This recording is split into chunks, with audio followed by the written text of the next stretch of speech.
Hola, buenos días chicos, me da gusto volver a verlos.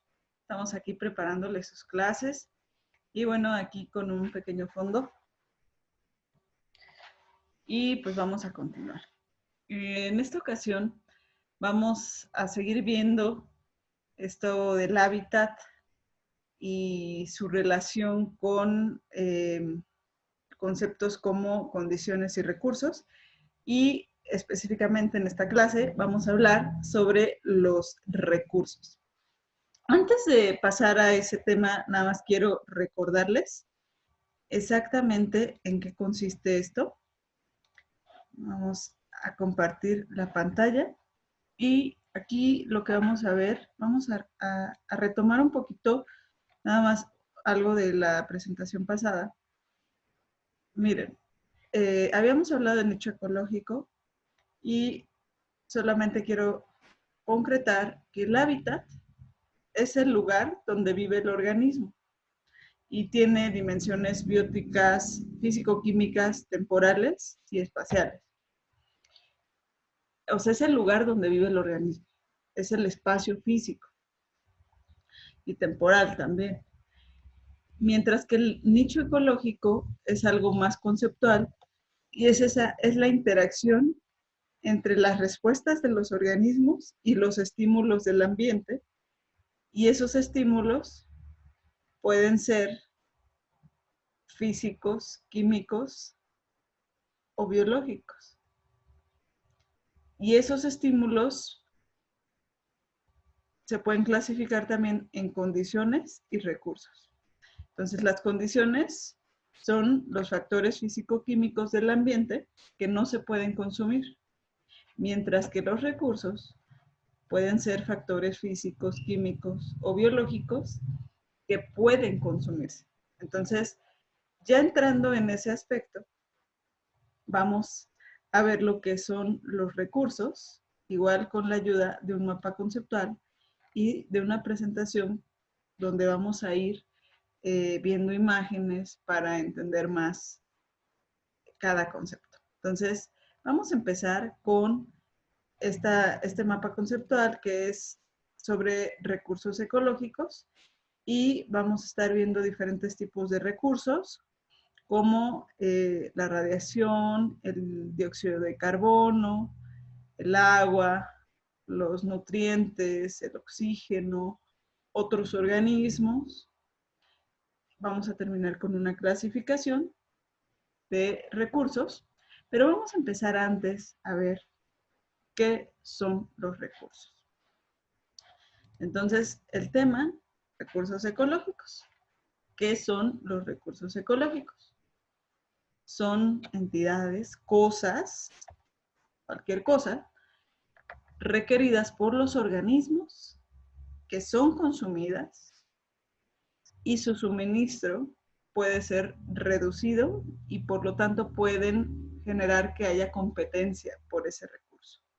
A diferencia de la temperatura, por ejemplo, dos organismos no compiten por la temperatura, pero sí pueden competir, por ejemplo, por la radiación, porque un fotón utilizado por un organismo ya no puede ser utilizado por otro organismo. Entonces, son los recursos, y vamos a ver pues que hay diferentes tipos de recursos, pero en síntesis, esos son los recursos. Recuerden, me pueden encontrar por WhatsApp para cualquier duda, y pues vamos a ver esos recursos que van a estar en el ambiente, fíjense, desde el aire, cuestiones que vamos a ver, hasta organismos vivos pueden también ser tomados como recursos. Y, por ejemplo, aquí tenemos varios ejemplos de recursos. Un agujero que es ocupado, ya no puede ser ocupado por otro organismo. Un átomo de nitrógeno, un sorbo de néctar, un bocado de bellota. Ese bocado que comió una ardilla ya no puede ser utilizado por otro organismo. Una hembra que ya se apareó. Entonces, aquí tenemos varios ejemplos de recursos que se distinguen de las condiciones que ya habíamos visto. Entonces, vamos a continuar con este tema y vamos a ver, por ejemplo, vamos a empezar con el primer recurso que vamos a analizar, que es la radiación. La radiación solar, ese espectro o ese rango del espectro electromagnético que llega a la Tierra y que es utilizado por los organismos vivos. Y vamos a ver cómo va a estar interaccionando con los organismos vivos y cómo va a estar dándole forma a la respuesta de los organismos o a la forma de vivir de los organismos. Bueno, entonces la radiación. La radiación llega a las plantas, es interceptada por las plantas, pero ya en las plantas puede ser reflejada. Las plantas regresan, por ejemplo, el espectro de luz o de radiación que no es absorbida, ellas la reflejan. Puede ser transmitida, es decir, que pase a través de ellas, o puede ser absorbida. Bueno, cuando es absorbida, entonces puede convertirse en calor y entonces, como calor, calentar el agua que va a ser evaporada para ser transpirada, y muy poca cantidad, casi una muy pequeñita parte de la radiación que es absorbida por las plantas, entonces va a ir a los cloroplastos. Y en los cloroplastos va a ser utilizada para la fotosíntesis. Si no es absorbida, entonces se pierde para siempre. Entonces, la que se utiliza, la radiación que se utiliza para la fotosíntesis, como ustedes saben, es convertida en energía química para después ser reaprovechada en la respiración. Y esa radiación absorbida en la fotosíntesis es utilizada por pigmentos que hay en los cloroplastos, como la clorofila, que utilizan solo un rango muy específico dentro del espectro electromagnético, que es el rango que va de los 400 a los 700 nanómetros de longitud de onda. Curiosamente, es justo el espectro de luz visible para el ojo humano. Y eso se considera lo que se llama, ustedes conocen este término seguramente, radiación fotosintéticamente activa. ¿Por qué? Porque es el único rango de radiación que sirve para realizar la fotosíntesis. Entonces, entre los pigmentos que hay están las clorofilas, los carotenoides y las biliproteínas. Las plantas principalmente llegan a tener clorofilas, en algunas puede haber algunos carotenoides, y las biliproteínas principalmente están en algas. Entonces, bueno, esto es importante porque vamos a tener cierto comportamiento para estos pigmentos, en dónde van a estar presentes y cómo van a ser aprovechados y dónde van a funcionar mejor. Bueno, en cuanto a la intensidad, déjenme ver, creo que aquí tenemos algunas imágenes. Esta es la radiación solar absorbida por el sistema Tierra-atmósfera. Aquí tenemos muy claro que la radiación solar es la única fuente de energía para las plantas, que luego va a ser transformada en energía química y que es la base para toda la energía que es utilizada en los ecosistemas. Y aquí está la fracción directa de radiación solar en las latitudes, en las diferentes latitudes. Vemos cómo en las latitudes cercanas al Ecuador es más alta que en las latitudes alejadas del Ecuador o en las latitudes más bajas. Entonces, aquí esto es algo que nosotros ya conocemos en geografía, pero es importante porque entonces vamos a ver que la radiación que reciben las plantas aquí es más intensa que la que reciben acá y que hay diferentes formas entonces de adaptación de las plantas en las zonas cercanas a los polos que en las zonas cercanas al Ecuador, y eso es lo que vamos a estar viendo, cómo este recurso de la radiación va a estar dándole forma a las respuestas de los organismos. Lo que les comentaba, cómo la radiación al entrar al dosel o al entrar en contacto con las plantas, pues va a estar teniendo diferentes destinos. Por eso, cuando la planta intercepta la energía radiante, esta puede ser reflejada, transmitida o absorbida. Déjenme poner mis lentes, aunque se va a reflejar más esto. Pero, ok, entonces, tenemos aquí la radiación. Entonces, vamos a ver aquí. Fíjense, este es un bosque de pino y aquí vemos del 100% de radiación que llega, 10% es reflejada, 79% es absorbida, principalmente, ya vimos, como para generar calor. Una muy pequeña parte es para la fotosíntesis y otra llega, se infiltra, llega a penetrar, y de esa que llega a penetrar, una parte se va al suelo, otra parte se va al aire y otra llega a las demás plantas. Entonces, aquí ya vemos una dinámica interesante de la radiación, cómo es modificada por los organismos que tal vez viven alrededor. Acá este es un bosque de, me parece, de abetos y algo de otra especie. Este es un bosque de pinos y vean la dinámica diferente de la radiación. Aquí es un bosque más homogéneo, de un dosel menos diverso, estratos muy homogéneos, no como aquí que hay muchos estratos, muchas especies.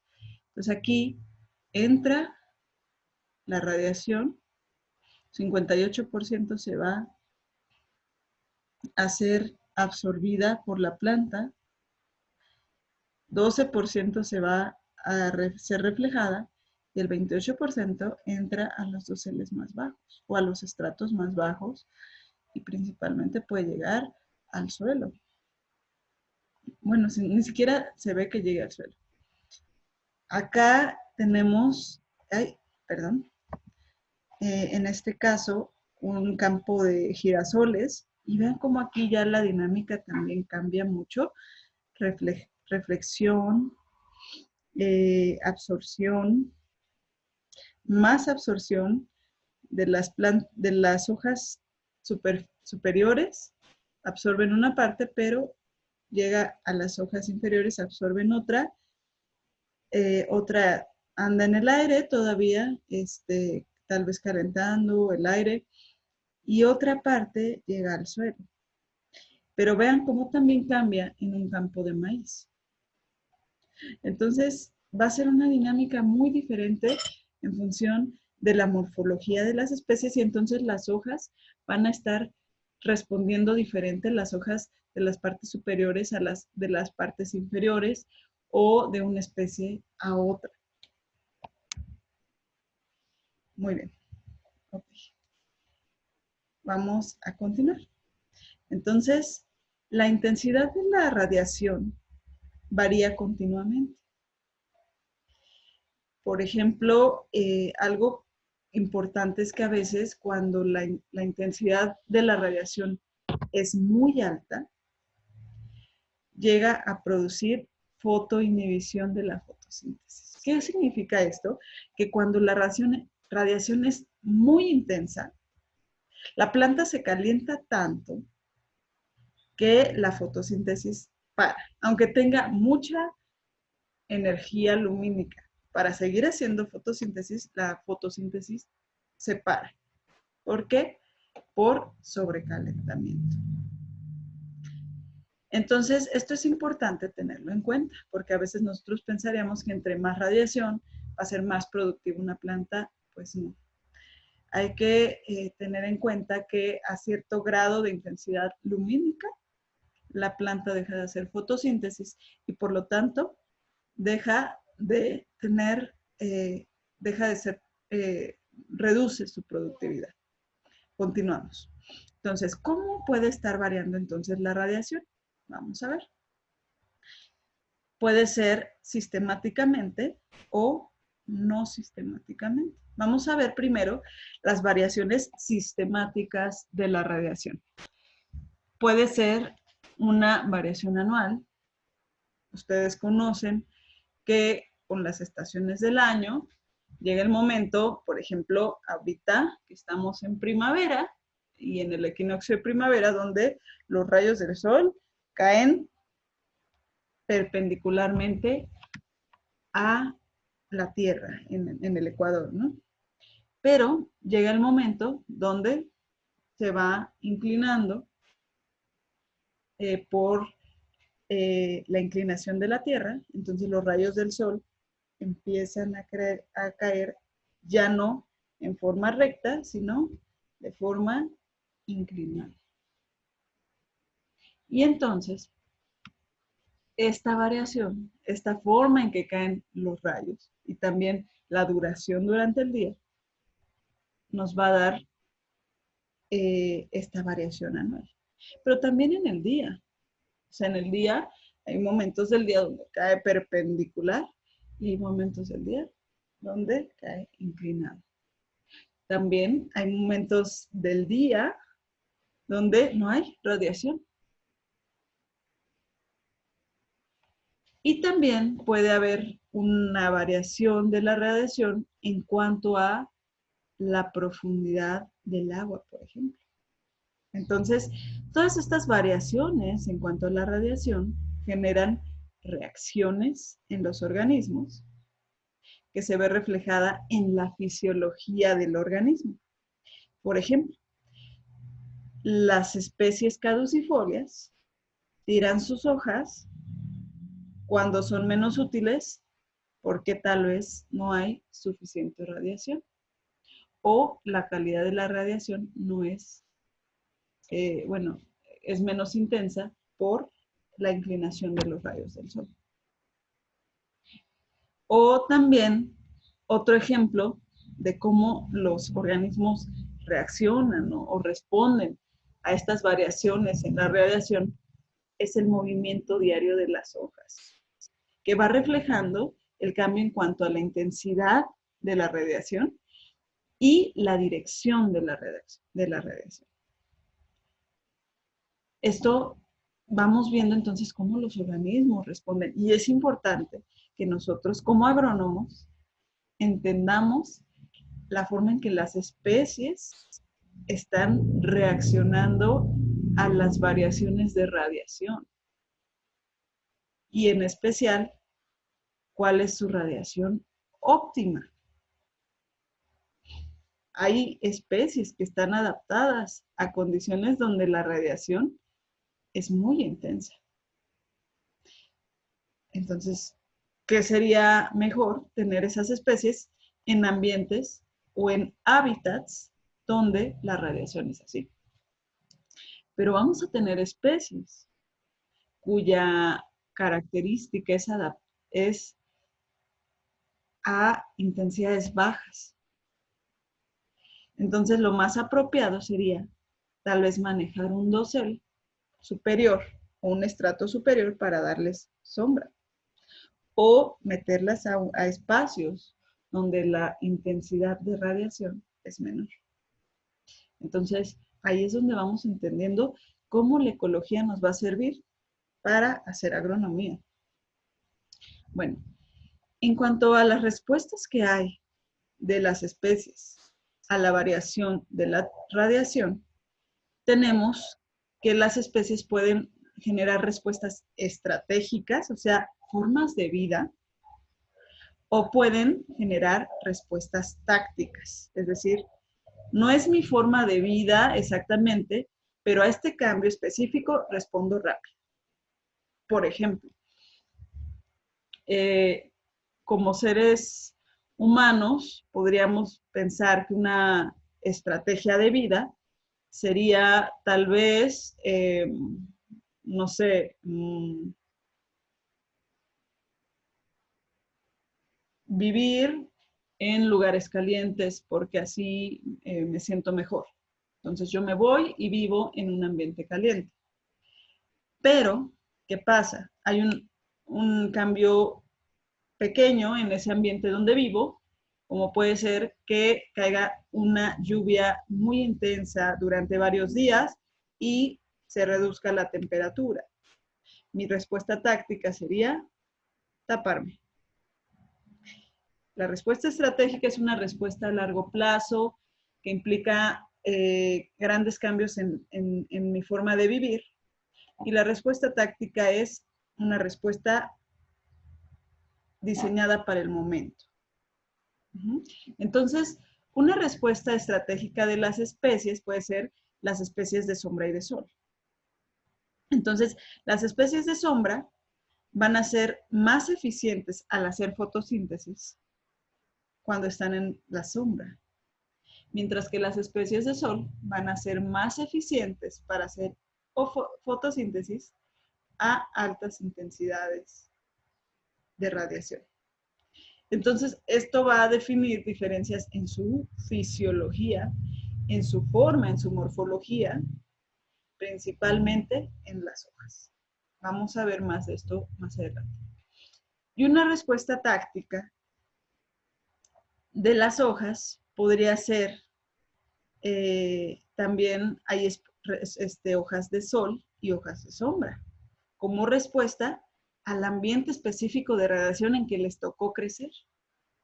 Tal vez una misma especie, una misma planta, las hojas superiores tienen que comportarse como hojas de sol.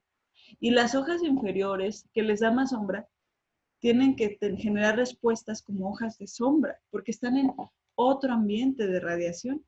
Entonces, se genera esa respuesta táctica en el dosel de una sola planta. O sea, en las diferentes hojas de una sola planta puede tener hojas con una respuesta a una mayor intensidad lumínica y hojas con generando una respuesta a una menor intensidad lumínica. Entonces, vamos a ver algunos ejemplos de esto. Bueno, entonces, aquí estamos viendo la variación de la radiación. Me voy a poner aquí, donde no estorbo. La variación de la radiación. Decíamos que puede variar. Aquí, por ejemplo, nos habla de una variación a través del año. En Holanda. No, sí es en Holanda y en Uganda. Entonces aquí tenemos la de Holanda y aquí tenemos la de Uganda. Si ustedes se van a ver en qué latitud está, simplemente por ver la gráfica, vamos a saber que esta está más hacia los polos y esta está más hacia el Ecuador. Tenemos más variación aquí, por ejemplo, en los meses de julio, no, de enero, de invierno, pues tenemos una radiación, una intensidad de radiación baja y va subiendo hasta llegar a radiaciones muy altas en junio, julio. Mientras que en Uganda la variación es muy diferente. Entonces, las plantas adaptadas a estos recursos, a esta cantidad de recursos en cuanto a radiación, van a ser muy diferentes a las plantas adaptadas a estas, porque estas plantas en cierta parte del año no tienen prácticamente o reduce mucho la intensidad de radiación, mientras que en estas se mantiene más o menos constante a lo largo del año. En este caso vemos cómo va variando no solamente en el año, sino también en el día. Aquí vamos viendo cómo generalmente aquí en el día sube, en la noche baja. Día sube, baja, baja. Y en el día va de cero, va subiendo, llega a un punto más intenso y va bajando. Entonces, cómo las plantas se adaptan a esas intensidades, a esas variaciones de radiación. Y aquí, en la última tabla, más bien gráfica, tenemos cómo va disminuyendo la radiación conforme va aumentando la profundidad en el agua. Hasta los 10 metros prácticamente llega a cero la intensidad. Entonces,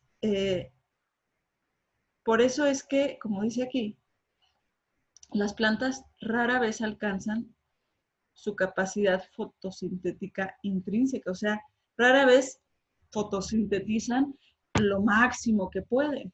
¿Por qué? Porque siempre va a estar variando la radiación. Entonces ellas tienen que estar luchando o viendo la forma de tener un poco más de radiación, y si no la tienen, pues no pueden hacer suficiente fotosíntesis, o si tienen de más, como veíamos la fotoinhibición. Entonces, la morfología y fisiología de la planta, que son óptimas para la fotosíntesis a una intensidad de radiación, generalmente será inapropiada en otra. Entonces, para cierta cantidad de radiación, una morfología va a ser apropiada y fisiología, pero para otra cantidad de radiación ya no va a ser adecuada esa morfología. Entonces, por ejemplo, lo que decía, si mi cuerpo está diseñado o se siente mejor en lugares calientes por cierta fisiología que yo tengo,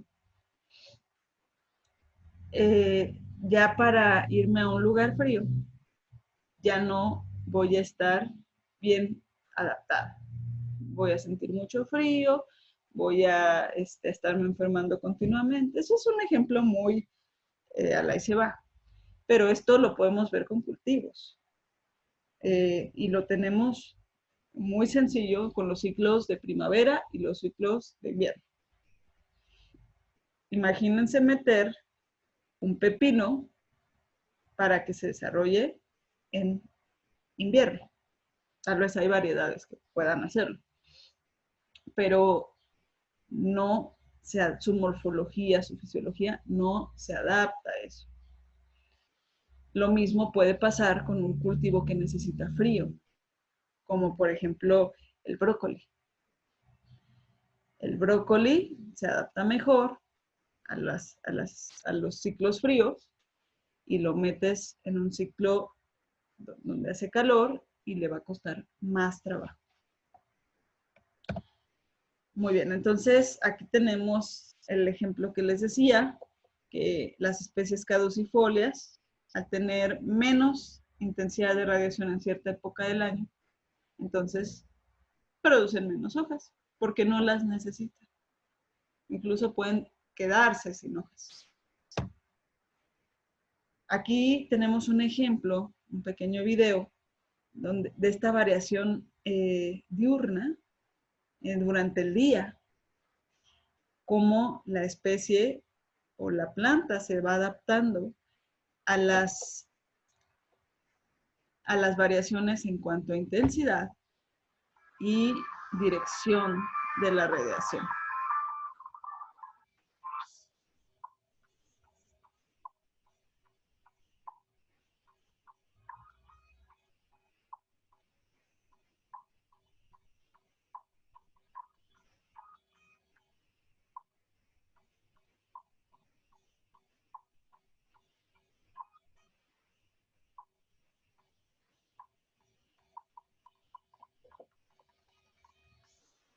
Esto se llama heliotropismo, todos lo conocemos, y nos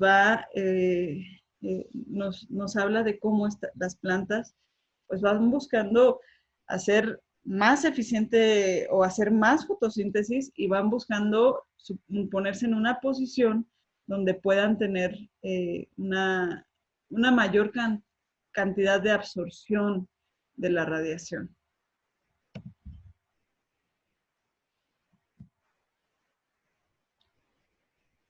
Vemos aquí cómo llega el momento donde el dosel de arriba produce sombra sobre el dosel de abajo, pero ahorita vamos a entrar a ese tema en el mapa conceptual. Entonces, ya vimos la variación sistemática, ya vimos variaciones anuales, variaciones diurnas, variaciones con la profundidad, y que eso genera respuestas estratégicas o respuestas tácticas. Ahora vamos a ver la variación no sistemática. La variación no sistemática más bien está causada por las hojas vecinas, o sea, los otros organismos que modifican cuánto recurso de radiación llega a cierta planta, cierta especie. Entonces, la sombra de esas hojas vecinas crea entonces una zona de agotamiento de recursos o resource, no me acuerdo cómo se dice en inglés, depletion creo, zone. Entonces, esta zona de agotamiento de recursos, creada por procesos de difusión y reflexión, pues genera un ambiente que va variando, ¿no? ¿Por qué? Porque al mismo tiempo que va variando la radiación, va modificándose con el movimiento. O sea, puede ser que en un momento le daba la sombra, pero luego en otro momento alcanza a tener bastante intensidad porque llega, es un punto justo donde entraba un rayo totalmente de luz, donde no había nada que lo parara. Y entonces eso también va creando esas respuestas y eso es lo que estamos viendo en esta imagen. Aquí vemos bastante sombra en el estrato bajo, o lo que también se llama el sotobosque, y se crea esa zona de agotamiento de recursos, en este caso de radiación. Y en esta zona crecen especies de sombra, adaptadas morfológica y fisiológicamente a intensidades bajas de radiación. Vamos a ver cómo es esto.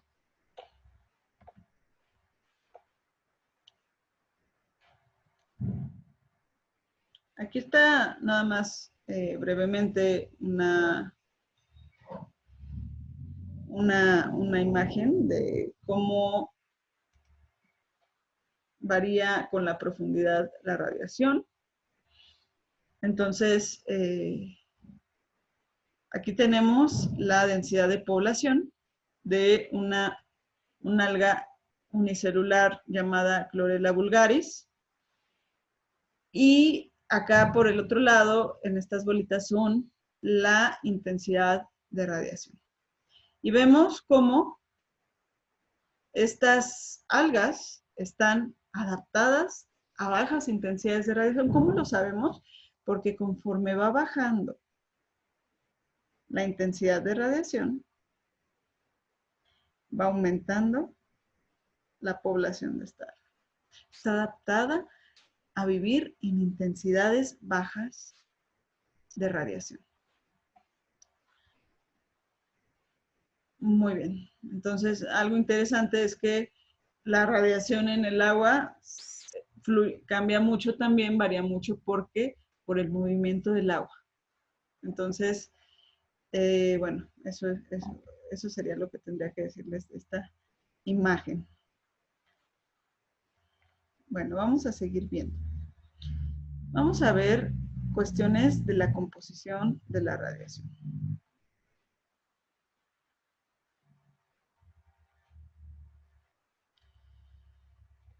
La composición de la radiación varía también al pasar por las hojas y por los cuerpos de agua. Es decir, se va modificando el tipo de frecuencias que entran. Tal vez había entrado todo el espectro, pero conforme va siendo difundida, reflejada, transmitida, entonces ya nada más va pasando cierta radiación en ciertas frecuencias.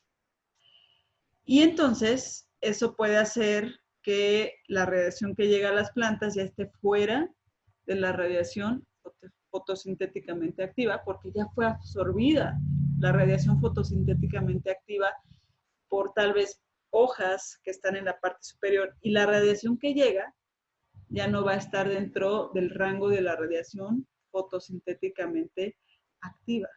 Pero por otro lado, el que no llegue tanta radiación,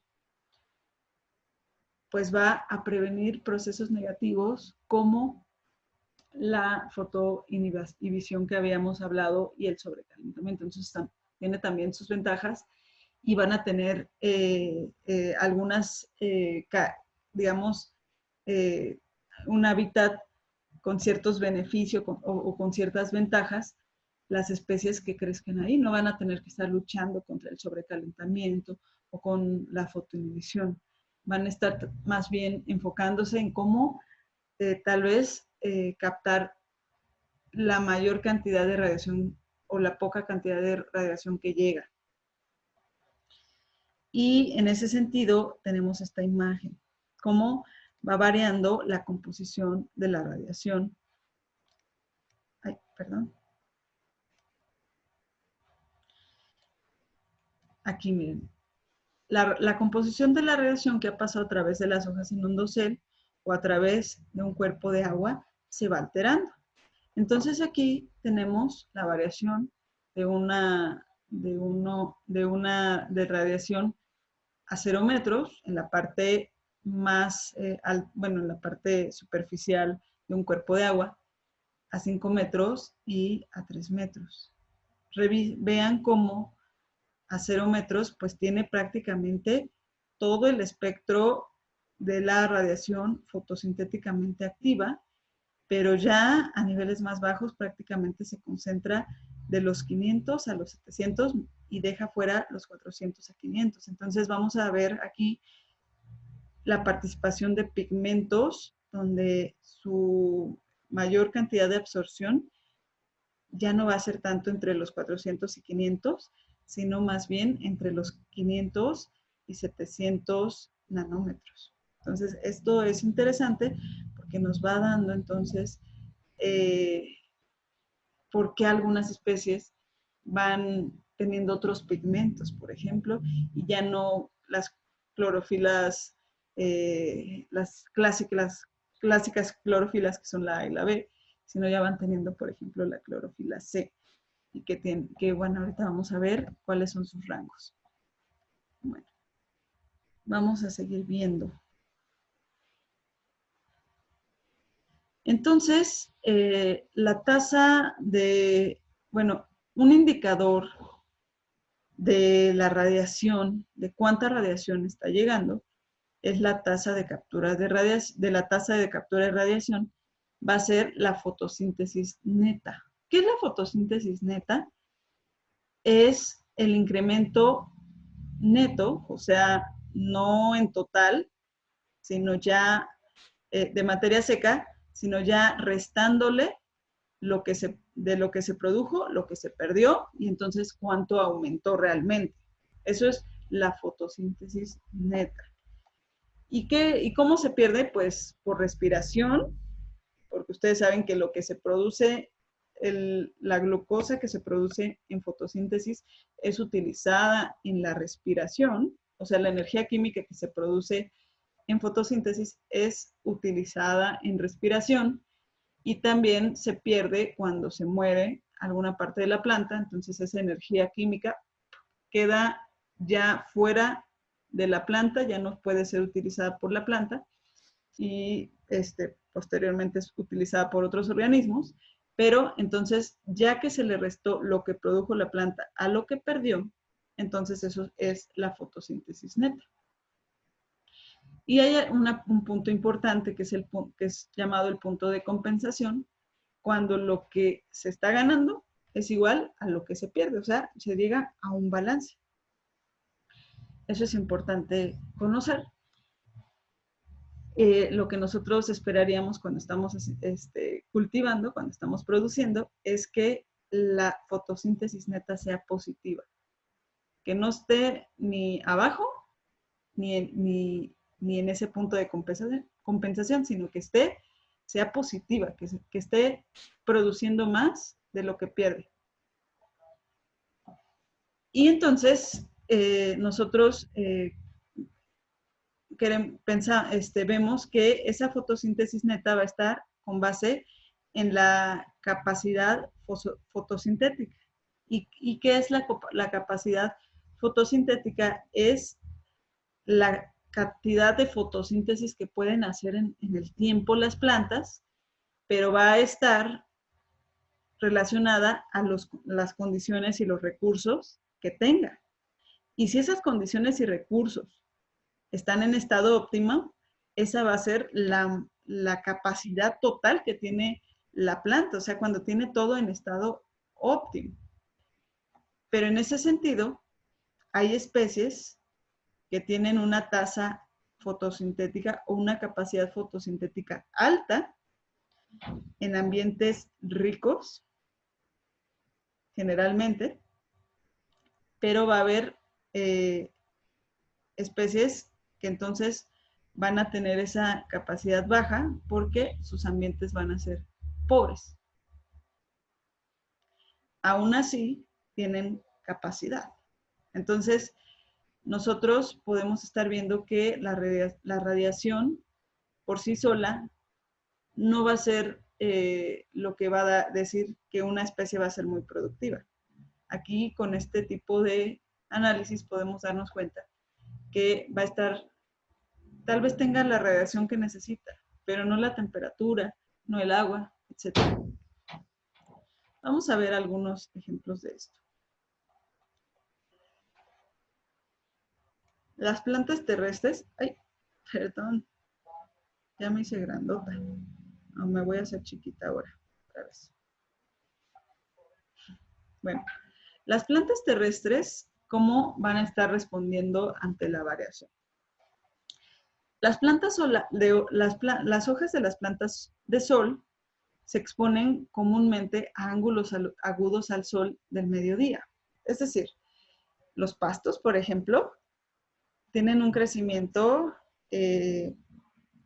digamos, hacen un ángulo con respecto a los rayos del sol, cómo van, caen, y entonces reciben los rayos del sol en una mayor cantidad de su superficie y pueden aprovecharla bastante bien, y además de que reducen la intensidad de calentamiento.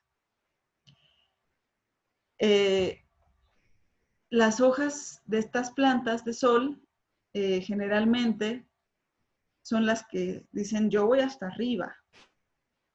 Yo voy hasta arriba y quiero aprovechar la mayor cantidad de sol.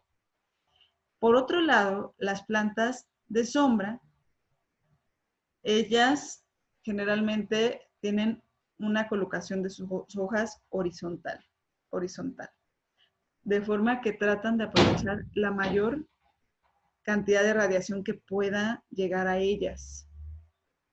Y tienen doseles de una sola capa, es decir, no tienen muchas hojas sobrepuestas, como en el caso de los pastos, que tienen muchos por aquí y por acá, sino que dicen, vamos a acomodarnos todas en una sola capa para que entre todas podamos aprovechar la mayor cantidad de radiación y no estar compitiendo entre nosotras por la poca radiación que llega a nosotras.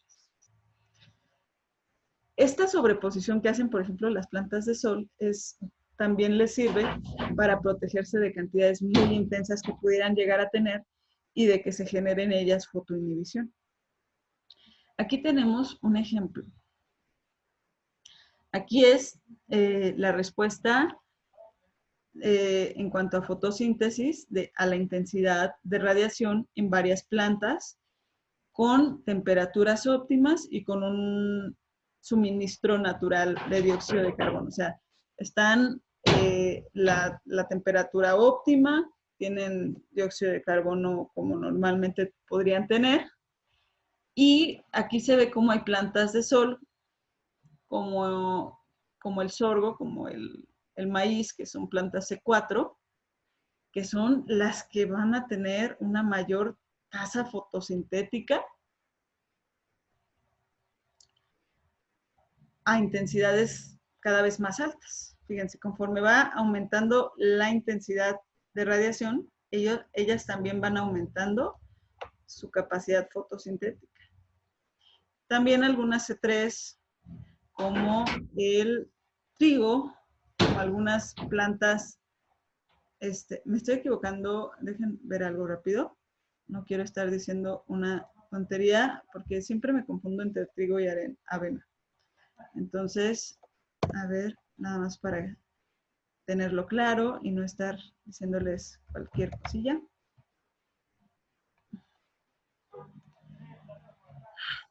Trigo, estaba bien. Más vale asegurarse.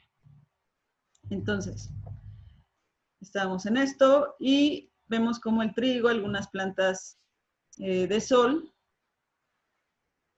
y vamos a ver, recordar que es, bueno, la haya,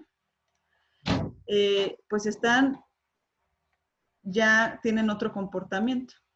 En este caso, sí va aumentando, fíjense cómo va aumentando con la intensidad el trigo, pero también como que ya llega un momento donde va alcanzando una zona plana la curva, y lo mismo con las plantas de sol, ya a cierta intensidad, ya como que no va creciendo en las plantas de 3. Y lo vamos a entender después por su fisiología, aunque ustedes ya conocen cómo funcionan las plantas C3, lo vamos a ver un poquito más. Y cómo las plantas de sombra, prácticamente, fíjense cómo esta sí aumenta con la intensidad de radiación, pero conforme va aumentando hasta su fotosíntesis se va haciendo negativa. Y en el caso de las hierbas de sombra, totalmente se vuelve plana conforme va aumentando. Entonces aquí vamos viendo cómo estas plantas tienen diferentes respuestas en función de los diferentes ambientes para los que están diseñadas, para los que se han desarrollado. Entonces nosotros tenemos que comprender muy bien a nuestros cultivos cómo son en este sentido, qué tanta radiación necesitan. Entre más radiación haya, más van a producir, o entre más radiación haya, menos productivas van a ser.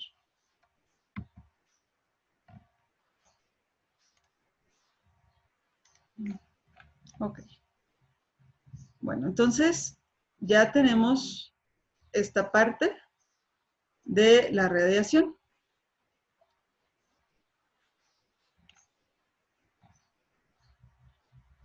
La radiación además va a estar, bueno, aquí tengo un ejemplo también de la radiación. Déjenme ver algo rápido. Que también, como les decía, dentro de la misma planta va a haber respuestas diferentes a la variación. Las hojas de sol, o sea, las hojas que crecen expuestas a unas intensidades de radiación muy altas en una misma planta, son más pequeñas, más gruesas, tienen más células por unidad de área, venas más densas, cloroplastos más densamente empaquetados y un mayor peso seco por unidad de área de hoja. ¿Por qué? Porque como tienen tanta radiación, la aprovechan al máximo. Pero las hojas de sombra son lo contrario. Son más grandes porque quieren abarcar más radiación. Son menos gruesas, tienen menos células por unidad de área porque se distribuyen para alcanzar, tú vete para allá para ver si alcanzas algo. Y entonces su peso seco es menor. Digamos, tienen más paja, por así decirlo. ¿Por qué? Porque no hay tanta radiación. Entonces, estas ya son tácticas de la hoja que, por ejemplo, si las hojas que estaban abajo en el dosel de la planta, que tienen más sombra, entonces crecen diferente. Y aquí tenemos esta imagen donde tenemos hojas de sol que crecen, como les decía, más pequeñas. Y en este caso, las hojas de sombra crecen más grandes. Y aquí tenemos algunas gráficas de cómo las hojas de sol y las hojas de sombra, pues también tienen crecimientos distintos. Bueno, eso la verdad es que hay que meterse más el que quiera conocer más a profundidad.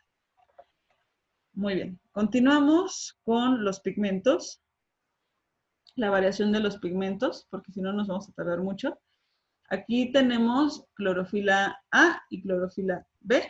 Fíjense cómo la clorofila B, esta es la clorofila B, tiene un pico muy alto, entre los 400 y 500 nanómetros, pero también una pequeña capacidad de absorber fotosíntesis, de radiación para hacer fotosíntesis, entre los 630, 670, más o menos, teniendo picos en los 650. Y a diferencia de la clorofila B, la clorofila A tiene un poquito menos, entre los 400 y 450, y un nivel más alto de absorción entre los 650 y los 700. Esto es en cuanto a clorofila A y B. Y fíjense, la clorofila C tiene una mayor cantidad entre los 400 y los 500 nanómetros. Aquí tenemos el beta-caroteno, que está entre los 400 y los 500. La ficocianina, que es una biliproteína, está entre los 500 y 700. ¿Se acuerdan de esa parte? Yo hace rato les dije que era la clorofila C, pero es esta ficocianina la que tiene esa capacidad donde estábamos hablando de que ya a bajas profundidades, ya el tipo de radiación que llega ya está más entre estas longitudes de onda. Aquí tenemos una especie, una macroalga, que tiene varios pigmentos y en total tiene esta capacidad de digamos, radiación fotosintéticamente activa. Sus picos están entre 400 y 550 y tiene otro pico importante entre 600 y 700. Tiene realmente un espectro amplio de absorción. Y en el caso de un alga verde, que es exactamente clorela, tiene, si se dan cuenta, menor capacidad de absorción en estos rangos que esta macroalga, que es Valismeria. Entonces, aquí nosotros vamos conociendo y es importante conocer así nuestros cultivos. Incluso cuando estamos trabajando doseles en nuestros cultivos, asociaciones en cultivos, agroforestería, es importante conocer esto y ver cómo se modifica la composición de la radiación cuando hacemos estas asociaciones.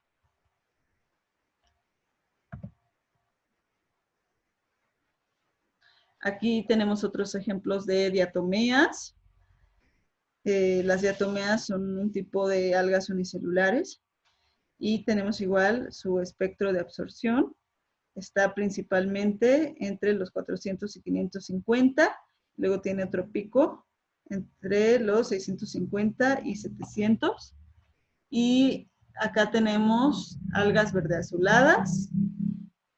Y acá en el último es interesante también ver cómo en función de la profundidad del agua va cambiando el tipo de especies de algas que viven. Por ejemplo, aquí vemos que a profundidades no tan bajas predominan o es donde más crecen las algas verdes. También hay bastantes algas cafés y rojas, pero vemos cómo las cafés, conforme se va haciendo más profundo, va disminuyendo. Y por ejemplo, en el caso de las algas rojas, sí hay bastante población, tanto a bajas profundidades, en la superficie, pero conforme más va siendo profundos, fíjense cómo se va haciendo, va creciendo la población y luego ya va decreciendo, decreciendo, decreciendo hasta llegar aquí casi a los 30 metros, donde ya no está llegando prácticamente intensidad lumínica y tanto las cafés como las rojas acaba ya la población, ya no pueden seguir expandiéndose más abajo. En cuanto a la fotosíntesis neta, fíjense, aquí vamos a ver que la fotosíntesis neta es negativa en la oscuridad, con toda razón, porque ahí ya no se va a estar produciendo, ya no se va a estar capturando carbono, sino que se va a estar utilizando esa energía que se transformó esa energía radiante que se transformó en energía química, ya no va a estarse produciendo más, sino que se va a estar perdiendo durante toda la noche.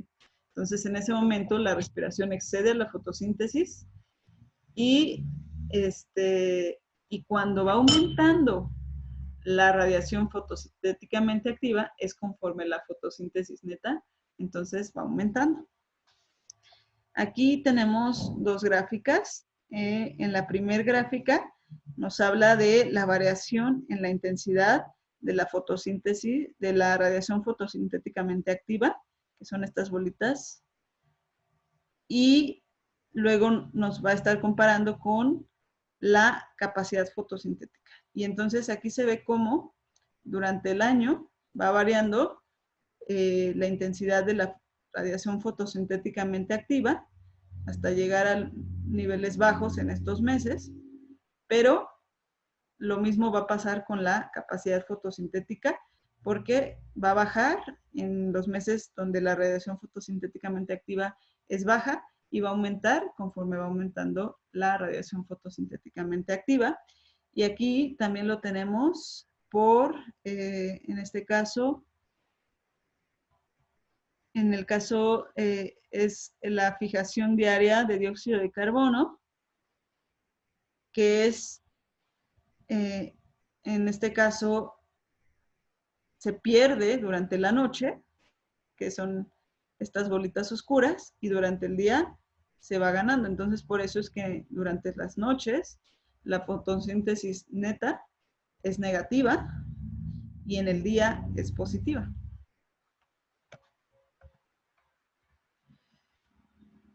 Bueno, nosotros, por ejemplo, al analizar este tipo de datos, podemos pensar en nuestros cultivos y ver qué tanto se está perdiendo durante las noches, qué tanto se está ganando en el día en función de las condiciones y recursos que nosotros le estemos proporcionando.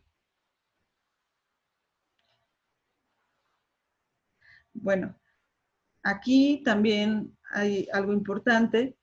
Las especies de hojas, las especies caducifolias evitan la sequía en la estación seca. Pero esto ya tiene que ver con el agua y vamos a ver cómo la radiación se relaciona con el agua. Bueno, ¿por qué la radiación se relaciona con el agua?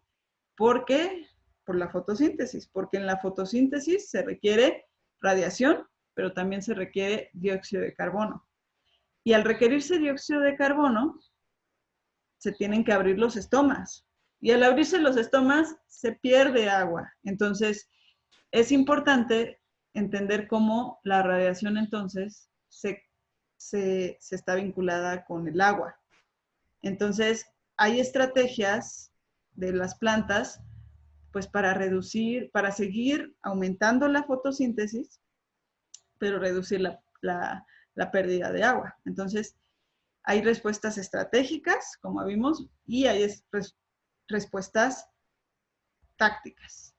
Las respuestas estratégicas pueden ser, algunas especies son de vida corta, de forma que en esa pequeña vida tienen una alta capacidad fotosintética solo cuando el agua es abundante. Entonces, ellas crecen, tienen su vida corta, pero solo mientras en la estación donde el agua es abundante, entonces pueden tener sus estomas abiertos para capturar dióxido de carbono, pero hay mucha agua de forma que pueden estarla perdiendo sin problema. Pero por otro lado, hay plantas que prefieren otra estrategia. Una vida larga, producen hojas cuando hay agua, pero cuando no hay agua, entonces lo que hacen es transpirar lentamente. Pero eso también tiene un costo, que van a tener una fotosíntesis lenta. Y tienen además adaptaciones morfológicas como los pelos que van a reducir la temperatura en las hojas o que van a reducir la intensidad de radiación. Tienen otro tipo de estrategias como tener estomas hundidos o superficies cerosas que van a también a estar dificultando la pérdida de agua, pero al mismo tiempo van a permitir la entrada de dióxido de carbono. Entonces, esa es la estrategia de algunas plantas, tener vida larga, pero hojas con transpiración lenta y por lo tanto con fotosíntesis lenta. Y entonces aquí ya entran las fisiologías de la planta C3, C4 y las de las CAM o MAC, dependiendo lo dices en inglés o en español, que ellas lo que tienen es que hacen un uso más eficiente del agua respecto a las C3. Ustedes ya conocen estas características fisiológicas. Aquí vamos a retomarlas desde la perspectiva ecológica, cómo se está adaptando estas fisiologías a las diferentes cantidades de radiación o de agua, etc. Bueno, y con respecto a respuestas tácticas, lo que hacen es que las plantas simplemente ven que cambia su ambiente y cambian la conductancia de sus estomas. Entonces, responden rápidamente, por ejemplo, a escasez hídrica y cierran sus estomas. Entonces, ¿qué es lo que da lugar a toda esta respuesta táctica? A ritmos de apertura estomática. Ustedes saben que cuando la radiación es muy intensa y las temperaturas son muy intensas, las plantas cierran sus estomas para no perder agua. Pero al mismo tiempo, entonces, no están dejando entrar dióxido de carbono, pero en cuanto ven que la temperatura es óptima, los vuelven a abrir. Y esas son respuestas tácticas de las plantas. Vamos a ver un poquito más de esto aquí. Aquí tenemos ejemplos de cómo las especies de hojas, las especies caducifolias, tienen tasas de transpiración muy reducidas y las hojas perennes mantienen un balance positivo de carbono durante todo el año, es decir, una fotosíntesis neta positiva durante todo el año. Y mientras que las de hoja caduca no, o caducifolia no tienen fotosíntesis neta en ciertas épocas del año porque no tienen hojas. Vamos a ver esto en gráficas. Entonces, en esta primera gráfica tenemos las especies caducifolias, semicaducifolias, brevicaducifolias y perennes. ¿Qué es lo que vamos a tener aquí? Pues que las caducifolias llega un punto donde no tienen hojas, mientras que aquí están llenas de hojas en febrero, marzo. Acá las semicaducifolias también las van tirando. Esto es en Australia, por eso Lo van a ver al revés que como ocurriría en nuestro continente, digo, en nuestro hemisferio. Y las perennes pues siempre mantienen sus hojas durante el año. Ahora, luego en el B vamos a ver que la susceptibilidad a la sequía, como y con el indicador que vamos a hacer es esta parte de la cantidad de agua potencial. Entonces, en este caso tenemos a las especies caducifolias y a las especies perennes. No, perdón, al revés. Aquí tenemos a las perennes y aquí tenemos a las caducifolias. Entonces, las caducifolias van a ser menos susceptibles porque ellas tiraron sus hojas y no van a tener ese problema de tener que mantener, estar transpirando agua. No tienen hojas, mientras que las perennes, como sí tienen hojas que van a estar transpirando, pues son más susceptibles en la época de sequía. Sin embargo, la ventaja que van a tener las perennes es que aunque van a tener más susceptibilidad, ellas van a seguir siendo productivas durante los meses secos porque van a seguir haciendo fotosíntesis. Mientras que los caducifolios, en esos momentos de sequía, no van a estar haciendo fotosíntesis, ni van a tener fotosíntesis neta positiva, porque no tienen hojas.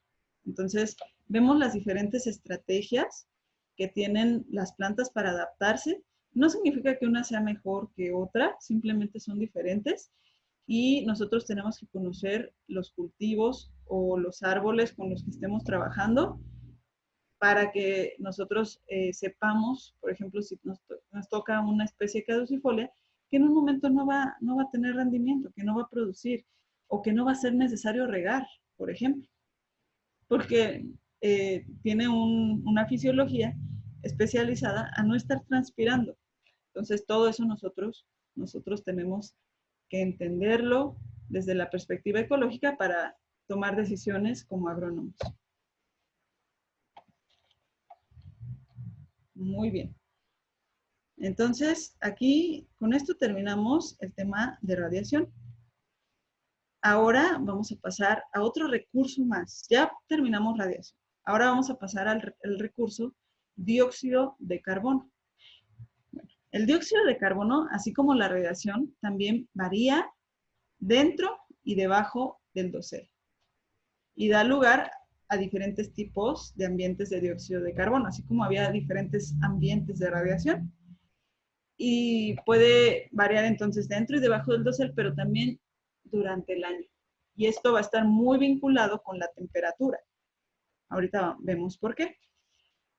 El dióxido de carbono, al igual que la radiación, como vimos, son los dos insumos de la fotosíntesis y por lo tanto puede limitar la tasa fotosintética.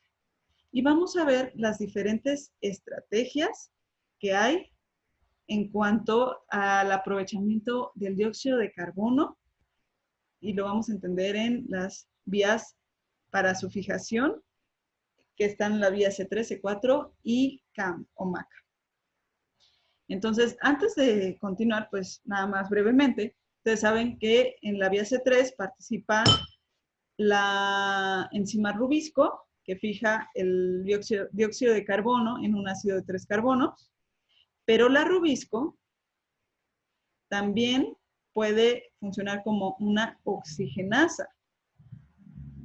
En ambientes donde escasea el dióxido de carbono y abunde el oxígeno, entonces se da lugar a la fotorrespiración, donde se vuelve, digamos, a sacar el dióxido de carbono que ya estaba fijado.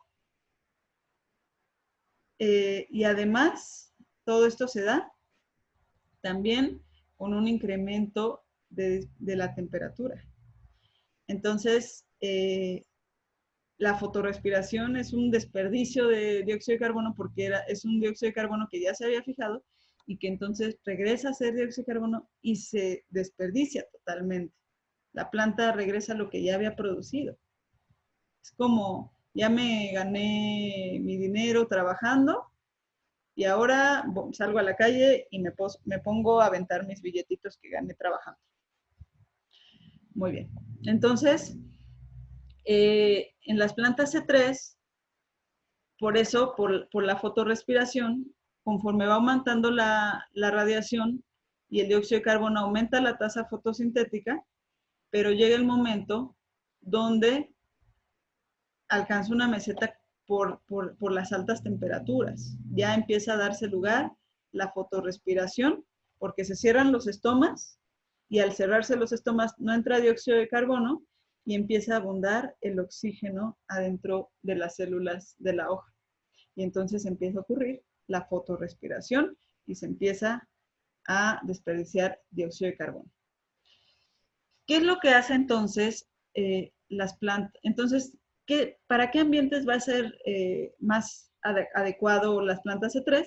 Para donde no hay radiaciones tan intensas. No se eleva la temperatura tanto. En cambio, vienen otras plantas que tienen otra estrategia de vida, que son las plantas C4. Entonces, en las plantas C4 participa el fosfoenol piruvato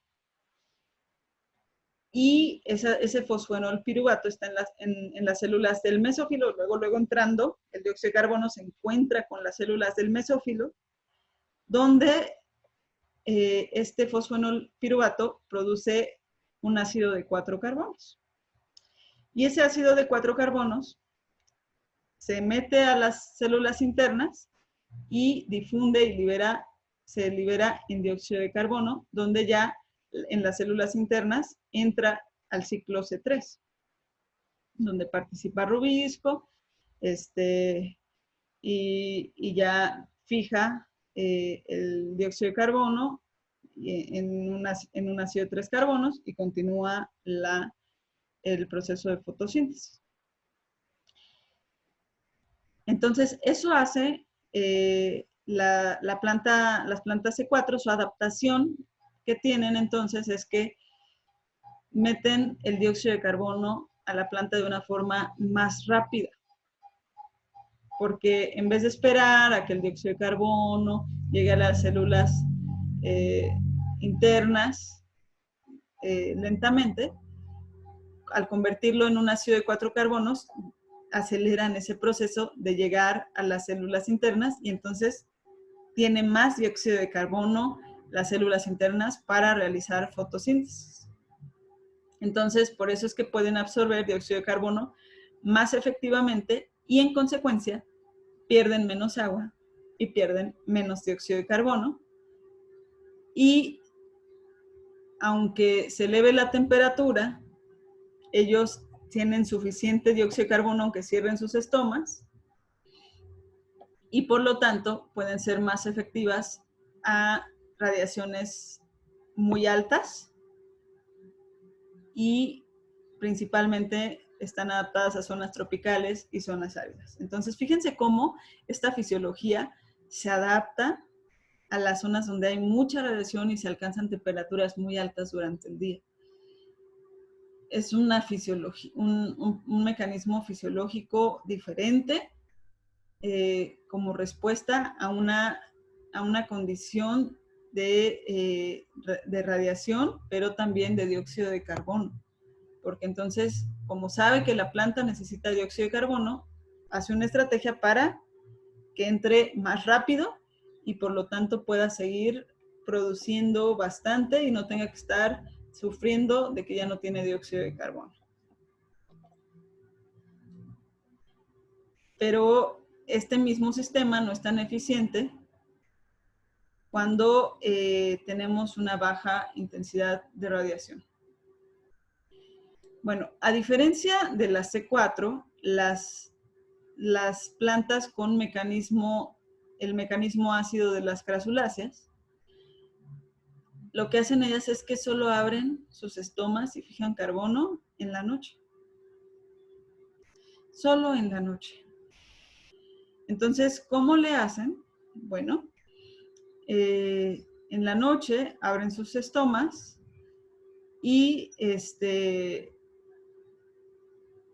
absorben dióxido de carbono, lo transforman en ácido málico y lo almacenan. Lo almacenan en los tejidos,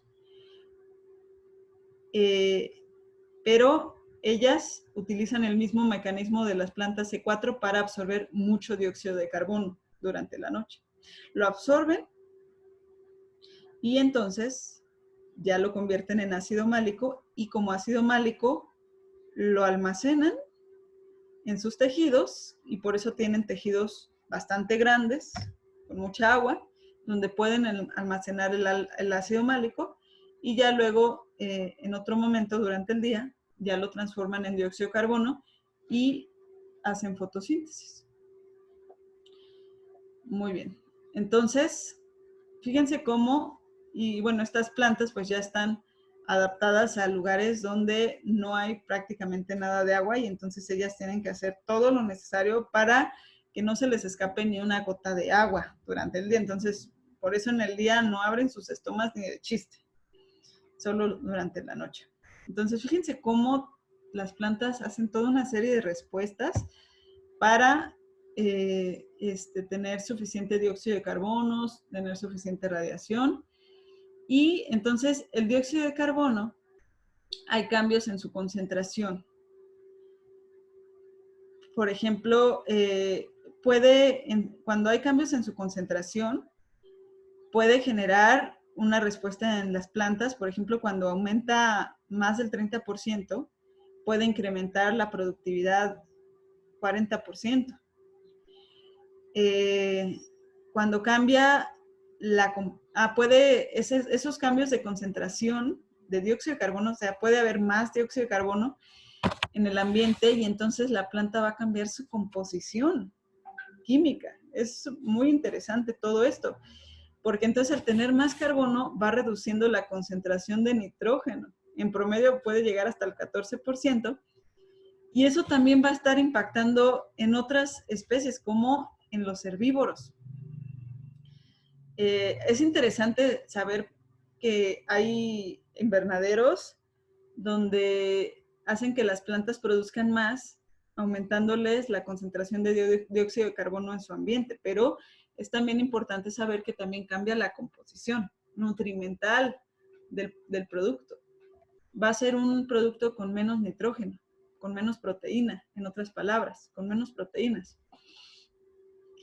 Y un ejemplo de esto se ve en el impacto en los herbívoros. Los herbívoros que comen plantas que están expuestas a más dióxido de carbono tienen que comer más para entonces incrementar su peso. ¿Por qué? Porque están comiendo un producto con menos nitrógeno o menos proteína, que es lo que va a hacer que ellos aumenten su tamaño. Bueno, vamos a ver esto en algunos ejemplos aquí. Aquí tenemos un ejemplo de variaciones de dióxido de carbono. Fíjense cómo aquí tenemos durante varios meses, desde marzo a diciembre, y fíjense cómo en los meses de diciembre o de invierno disminuye la concentración de dióxido de carbono. Aquí vamos a explicarles es a diferentes alturas. Aquí tenemos el triangulito, aquí este triangulito es a 0.05, que es el que va hasta arriba. Fíjense cómo a mayor cercanía con el suelo, la concentración de dióxido de carbono va a aumentar, sobre todo en los meses de verano, primavera-verano. ¿Por qué? Porque las temperaturas aumentan y entonces la descomposición de la materia aumenta y aumenta la producción de dióxido de carbono. Pero en invierno, más o menos, todas, a las diferentes alturas, va a estar más o menos igual. A 20 centímetros del suelo, que es el cuadrito, también aumenta un poco más. Fíjense, conforme más te vas alejando, entonces, Aquí estamos a 3 metros, a 6 metros y a 12 metros. Vamos a tener que va aumentando conforme más te acercas al suelo y va disminuyendo conforme más te alejas del suelo. En este caso, en la imagen B, las concentraciones de dióxido de carbono para cada hora del día. Esta tenemos la concentración a las 4 de la mañana, a las 12 y a las 20 horas. Fíjense cómo en noviembre, o sea, en los meses de invierno, o cercanos al invierno, otoño-invierno, más o menos se mantiene constante porque la temperatura no está fomentando la descomposición de material orgánico en el suelo, de materia orgánica en el suelo, y también la actividad metabólica en las plantas disminuye. Pero ya para julio, tenemos datos interesantes como a las 4 de la mañana o a las 8 de la noche aumenta la cantidad de dióxido de carbono emitido a la atmósfera. ¿Por qué? Porque en ese momento están abiertos los estomas. No, espérame.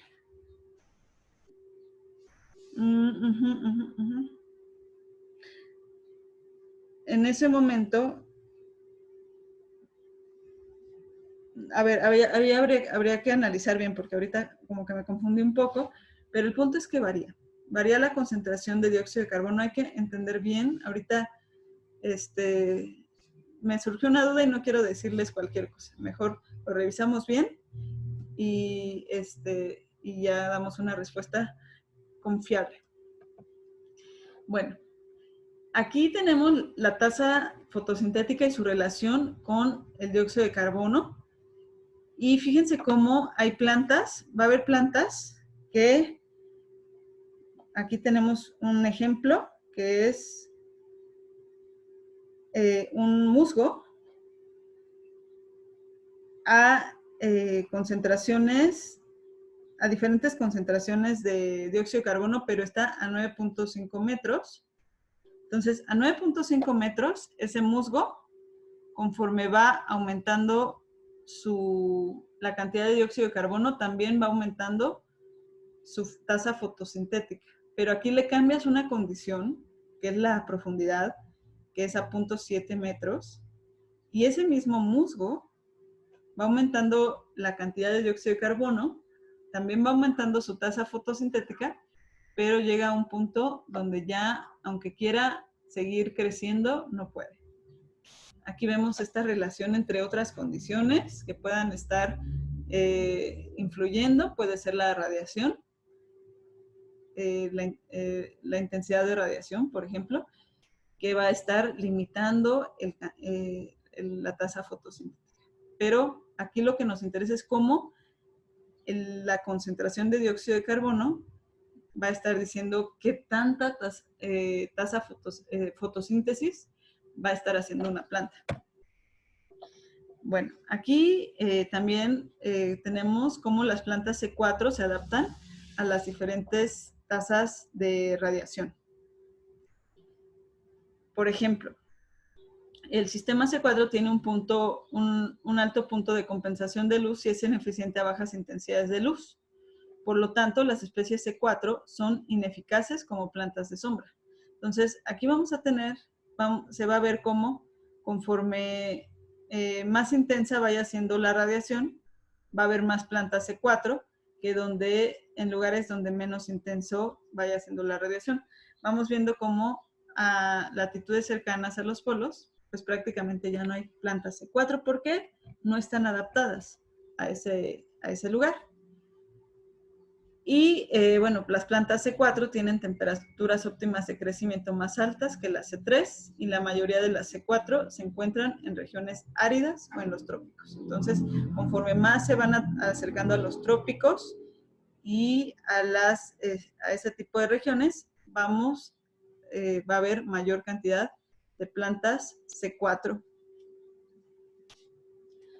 Y también aquí tenemos un ejemplo de cómo cuando más tasa de evaporación hay, también hay más plantas C4, o sea, se adaptan mejor a donde más calor hay y donde más peligro hay de perder agua, porque ellas están adaptadas a ese ambiente. Ellas para ese ambiente fueron diseñadas. Entonces, fíjense cómo en lugares donde las tasas de evaporación son muy altas, hay más cantidad de porcentaje de especies C4, y conforme se va reduciendo esa evaporación del agua, también se va reduciendo la cantidad de especies C4. Aquí tenemos la respuesta de las plantas a los cambios en las concentraciones de dióxido de carbono. En este caso, queremos puntualizar que cuando se tiene ambientes más ricos en dióxido de carbono, se cambian la composición de las plantas. Lo que les decía, que va a haber menos proteína en la planta y más compuestos ricos en carbono, como celulosa, carbohidratos de todo tipo, ¿no? Entonces aquí este es un ejemplo de eso, y se ve como una planta, una larva de una mariposa, creo que la tengo aquí, esta es la larva, Junonia coenia, se estuvo alimentando de una planta llamada Plantago lanceolata. Y esa planta se hizo el experimento de que creciera en diferentes condiciones de dióxido de carbono. Fíjense, esta curva es de la planta crecida, más bien corresponde a las larvas que se alimentaron de la planta crecida en un ambiente bajo en carbono, y esta es la curva de las plantas, de las larvas que se alimentaron en un ambiente rico en carbono. Y fíjense cómo el peso de la larva incrementó más rápido en el ambiente bajo en dióxido de carbono que en el ambiente rico en dióxido de carbono. ¿Qué significa eso? Que la composición de la planta que creció en un ambiente bajo, con un menor concentración de dióxido de carbono, pues tenía mayor contenido de nitrógeno, y por lo tanto la larva pudo aumentar su peso más rápidamente. Eso es lo que decíamos de cómo las concentraciones de dióxido de carbono van a estar transformando la composición de las plantas, la composición química de las plantas. Aquí tenemos otro ejemplo de lo mismo, como la respuesta de las plantas a los cambios en las concentraciones de dióxido de carbono. Aquí tenemos cómo cambia la concentración de nutrientes o de nutrimentos en las plantas. Aquí fueron 25 estudios, se hizo promedio, y fíjense cómo ese cambio en las concentraciones de dióxido de carbono, estamos hablando de un aumento, ¿qué es lo que produjo? Disminución en la cantidad de nitrógeno, por ejemplo. Aquí las líneas de color son diferentes plantas, y las líneas de color gris son variedades de trigo, o granos de trigo, 5 tipos diferentes de granos de trigo. Y fíjense cómo coincidió que reducía el nitrógeno, el fósforo. En el caso del potasio sí aumentó en este estudio del trigo, pero en todos los demás, fíjense cómo se redujo el calcio, el azufre, el magnesio, el hierro, el zinc, el manganeso y el cobre. En el caso del trigo se mantuvo igual. Pero aquí vemos estas diferencias en las concentraciones de nutrientes y micronutrientes, porque se empieza, es como si empezara a llenar, como al ser humano que empieza a llenarse de grasa, ¿no? Y entonces va perdiendo músculo, y entonces cuando tú, o en el caso del ganado, cuando entonces comes un cerdo, pero es pura grasa, pues no te interesa, ¿no? O sea, lo que quieres es carne, proteína. En este caso pasa lo mismo con las plantas, se pierden compuestos importantes y se va llenando de lo que podríamos llamar paja, o sea, de contenidos de carbono, de compuestos de carbono. Muy bien. Pasamos ahora con el agua. Otro recurso importante para las plantas es el agua. Bueno, el agua, pues de toda la que es absorbida por la planta, solo una muy pequeña parte es incorporada, la demás es transpirada, pero sin embargo es un recurso crítico para el metabolismo. Esa pequeña cantidad que es incorporada a la planta es esencial. Si no la tiene, no puede desarrollarse. Además de que toda esa agua que está moviéndose es el vehículo por el que se mueven todos los minerales, los carbohidratos, todo lo que produce y necesita la planta se mueve por medio del agua. Entonces, el agua viene del suelo, entra al suelo como lluvia, bueno, más bien la lluvia entra al suelo y en el suelo se reservan los poros, que pueden ser pequeños o grandes, ustedes ya lo saben. En los pequeños se retiene y se llega a la capacidad de campo, y en los grandes el agua es drenada, pero también hay poros, hay que ver esta diferencia, aunque los pequeños la retienen, hay unos que son tan pequeños que no dejan que las plantas las agarren, mientras que en los grandes la drena, pero hay otros más medianitos donde puede contener un poco de agua, y ahí es más fácil que las plantas tengan accesibilidad al agua. Algo interesante es que pues, las plantas absorben el agua por medio de las raíces, pero no solo por medio de las raíces, sino por medio de sus micorrizas, las micorrizas que están asociadas a las raíces. Todas las plantas prácticamente tienen micorrizas. Pero conforme van absorbiendo el agua, van creando zonas de agotamiento. ¿Qué quiere decir esto? Pues que como ya se acabaron, digamos, había un pequeño poro que le chupó, digamos, la raíz, absorbió el agua de ahí, es como si se acabara el vasito de agua que había ahí, y entonces se crea una zona de agotamiento ahí.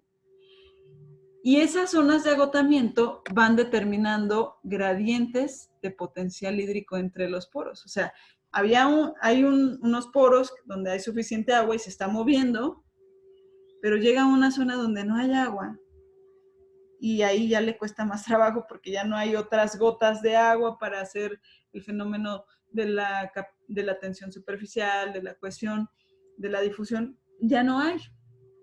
Entonces, les cuesta más trabajo pasar por las zonas de agotamiento, tarda más tiempo. Entonces, eso va creando zonas, luego lo vamos a ver también, de agotamiento de minerales, porque para que la planta absorba minerales necesita agua. Entonces, las raíces, conforme van explorando el suelo, encuentran agua retenida, pero a diferentes fuerzas. Los poros donde hay mucha agua, pues van a tener un potencial hídrico no tan alto, que va a permitir que el agua sea absorbida por la planta, mientras que en otras zonas va a estar muy retenida, con fuerzas de cohesión, de adhesión a las partículas del suelo muy altas, de forma que para las plantas va a ser difícil absorberlas, y eso puede crear problemas para la absorción en las raíces, pero principalmente en la germinación. Porque imagínense que llueve, se satura el suelo superficial, la semilla germina, pero solamente está en ese pequeño pedacito en esa pequeña profundidad del agua. Y en toda la parte baja no hay agua. Entonces, ¿qué es lo que pasa? Que va a desarrollar una raíz que no va a tener agua para suministrarle y por lo tanto para que se desarrolle. Entonces, eso genera también respuestas biológicas. Por ejemplo, las semillas por eso tienen esto de la dormancia, esta etapa donde no van a germinar ni por defensa propia, sino que hasta que tengan las condiciones. Entonces, durante la dormancia, la semilla se asegura que cuando ella germine, ya va a tener las condiciones necesarias para que su planta completa se desarrolle y no germinar en una época seca con una pequeña lluvia que la engañó. La pérdida de agua tiene varias explicaciones en cuanto a la fisiología y la micrometeorología, pero bueno, aquí eso lo vamos a pasar porque ahorita no tiene tanta importancia. Vamos a ver una pequeña imagen de esto del agua. Aquí vemos cómo en función del tamaño de los poros, fíjense aquí está el tamaño de los poros, tenemos en nanómetros, micrómetros, perdón, 0.001 micrómetro, 0.001 micrómetro, 0.01, 0.01, 0.1 y así. Entonces tenemos criptoporos que no se ven, tenemos microporos, tenemos, ultramicroporos, microporos, mesoporos y macroporos. Entonces, estos microporos o criptoporos van a tener una tensión o una presión muy alta. Van a tener muy agarrada el agua. Fíjense cómo aquí va aumentando la presión de 1000 y se va haciendo cada vez más pequeña.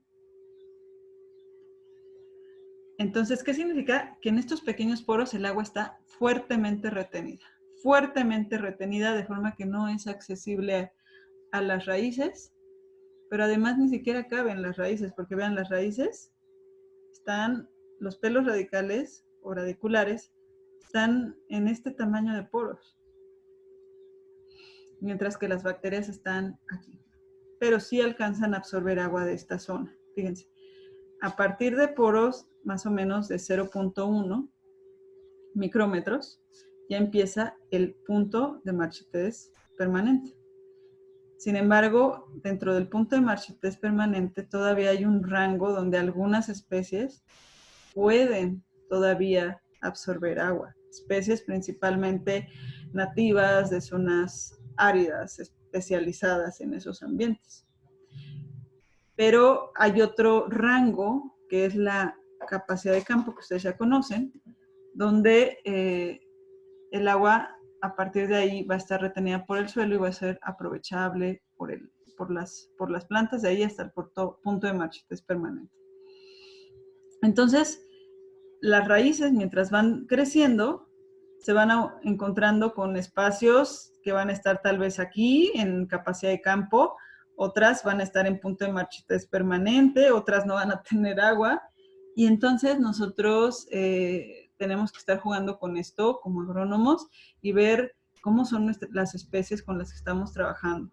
Tal vez sean especies como estas, que son capaces de absorber agua de ambientes de suelos con muy poca cantidad de agua, con pequeños espacios porosos. También tendremos que ver cómo es el suelo con el que estamos trabajando, si predominan los pequeños poros, o tenemos un suelo arenoso donde tenemos más macroporos, o tenemos un suelo rico en materia orgánica que aunque tiene mucha arcilla, tiene bastantes poros grandes por el contenido de materia orgánica. Todo eso nosotros tenemos que estar viendo. Muy bien.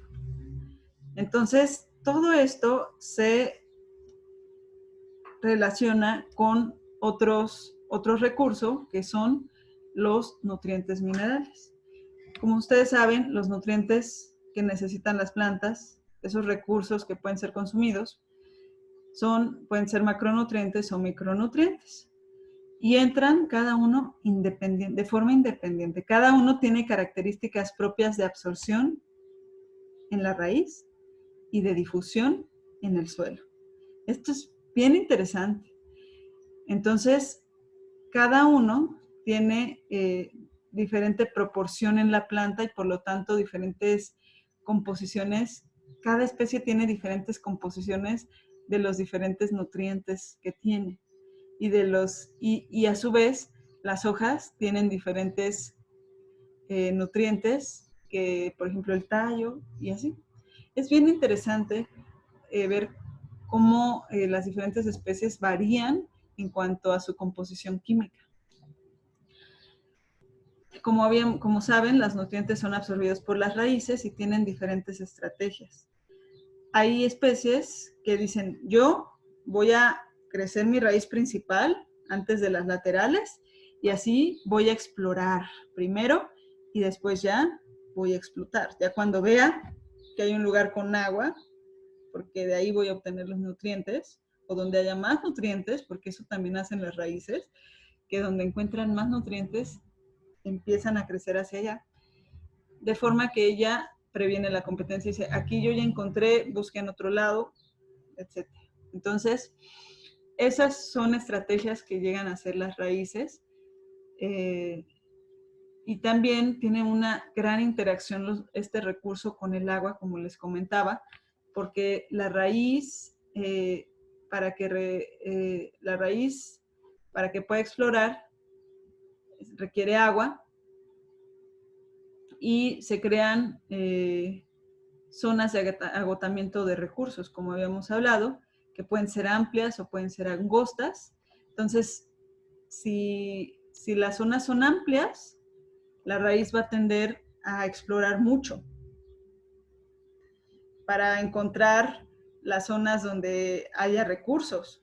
Pero si las zonas de agotamiento de recursos son angostas, y entonces las zonas de recursos también son angostas, ¿qué es lo que va a pasar? Que la raíz va a intensificar su exploración a las zonas angostas donde ve que hay recursos y va a ser una exploración intensiva.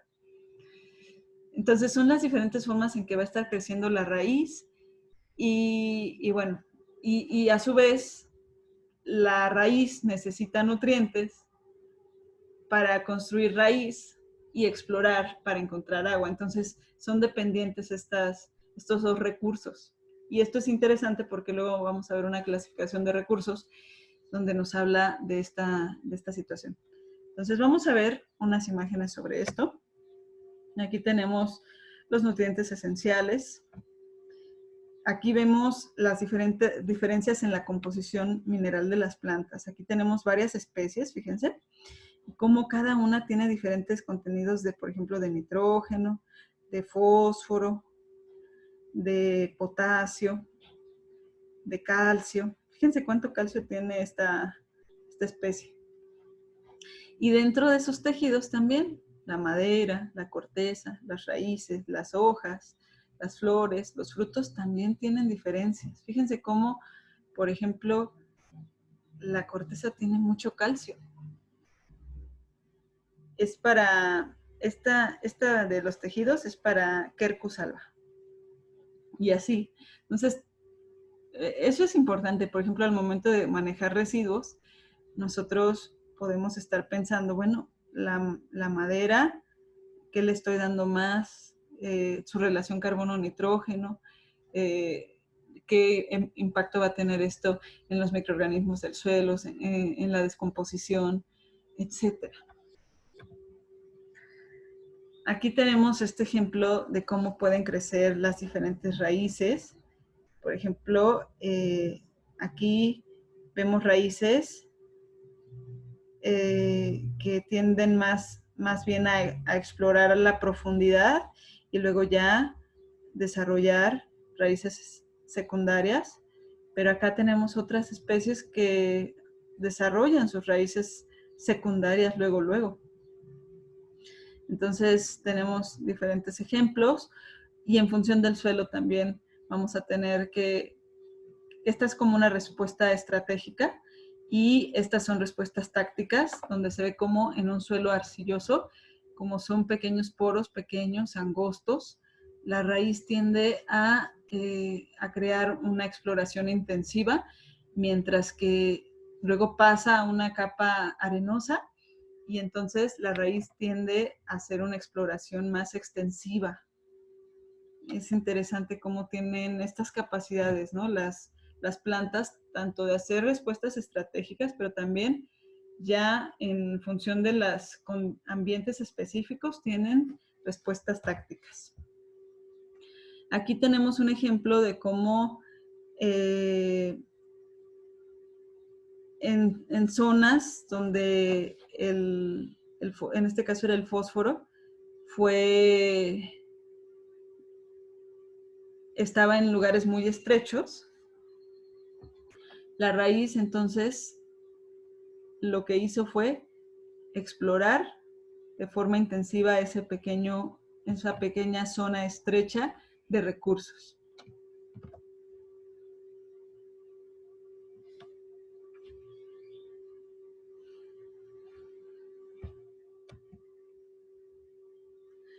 Ok, entonces aquí tenemos lo mismo, la composición de varias plantas y la composición de varios animales. Y lo mismo, y va a estar ocurriendo todo esto. Aquí en este caso también se habla de animales, cómo va cambiando su composición química. Y aquí tenemos el efecto de las relaciones carbono-nitrógeno en el incremento de CO2. Espérenme tantito.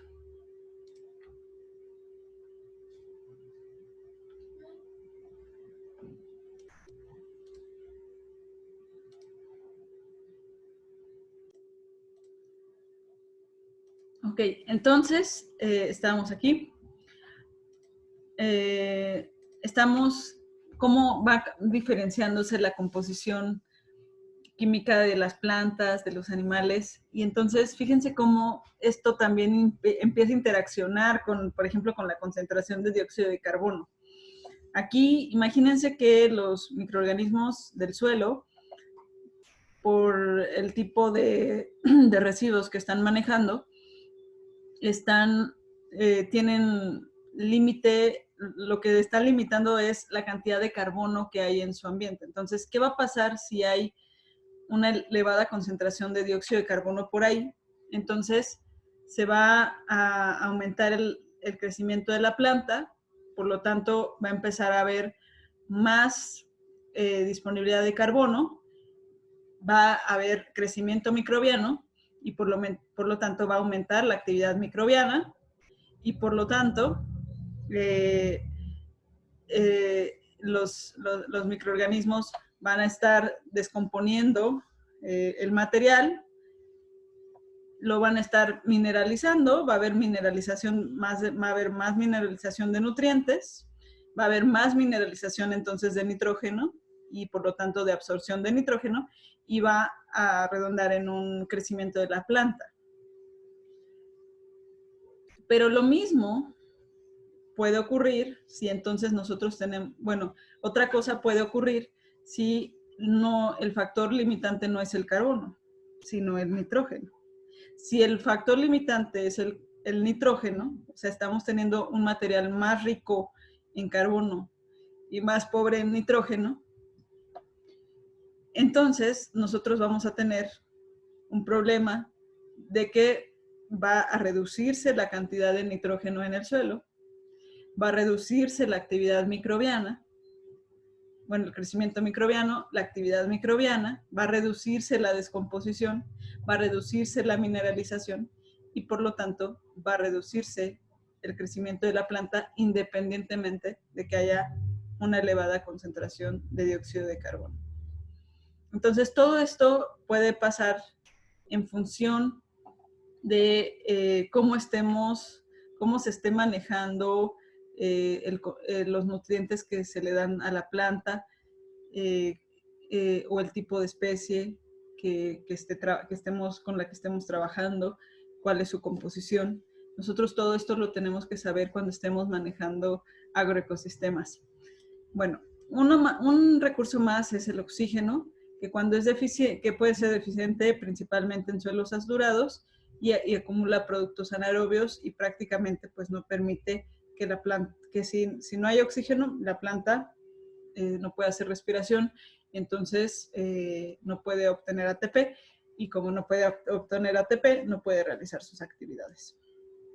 Y por último, a veces también los organismos pueden ser considerados recursos. Los organismos, ¿cuándo pueden ser considerados recursos? Cuando actúan como comida para heterótrofos y eso puede dar lugar a los heterótrofos que pueden ser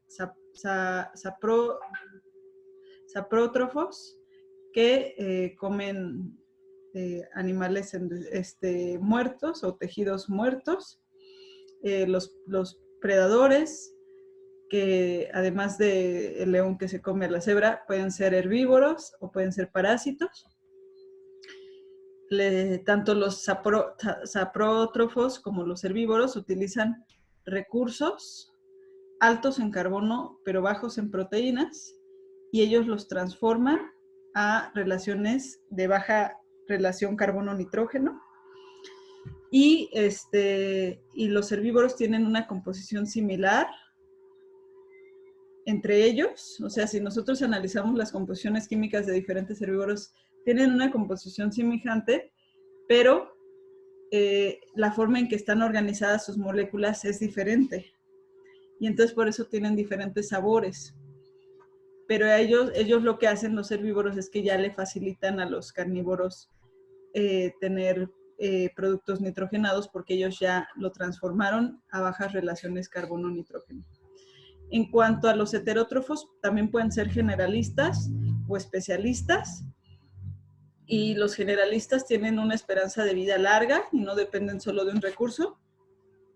Mientras que los especialistas, como tienen una esperanza de vida corta, ellos desarrollan estructuras y adaptaciones a productos específicos. Bueno, entonces aquí voy a pasarme hasta esta última parte, donde vamos a ver los organismos como recursos, especialistas y generalistas. No vamos a ver un poquito más ejemplos porque ya se está alargando mucho, pero por último vamos a ver la clasificación de los recursos. Hay recursos, como hemos visto, hay recursos esenciales que no son sustituibles, como los nutrientes.